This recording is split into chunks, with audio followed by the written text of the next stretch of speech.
আসসালামু আলাইকুম। নতুন একটা ভিডিওতে আপনাদের সবাইকে স্বাগত।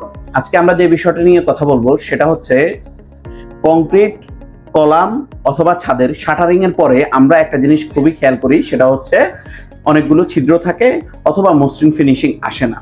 তো মসৃণ ফিনিশিং না আসার কারণে আমাদের অতিরিক্ত সিমেন্ট বালি এবং লেবারের ব্যয় হয়ে থাকে। এছাড়াও স্থায়ী স্ট্রাকচার অথবা ফেয়ার ফেস অথবা সৌন্দর্য বর্ধনের জন্য আপনি যখন যে কোনো কাজ করতে যাবেন সেটা বাধার সম্মুখীন হবে। তাই এই সমস্যাটা সমাধান করার জন্য কলাম কিংবা ছাদের ঢালাইয়ের পূর্বে যে শাটার রয়েছে সেই শাটারের উপরে আপনারা শাটারিং অয়েল অথবা এটাকে রিলিজ এজেন্ট বলে, এটা আগে লাগিয়ে নিতে হবে, যা ব্যবহারের ফলে আপনার যে সারফেসটি আছে সেটি হবে অধিক মসৃণ এবং কম ছিদ্রযুক্ত। এই ধরনের প্রোডাক্ট সবসময় ওয়ান ট্রেডার্সে পাওয়া যায়। আপনার যদি প্রয়োজন হয় উপরে দেখা নাম্বারে অথবা আমাদের মেসেজ বক্সে মেসেজ করতে পারেন, পৌঁছে যাবে পণ্য আপনার ধার প্রান্তে। সে পর্যন্ত আল্লাহ হাফেজ।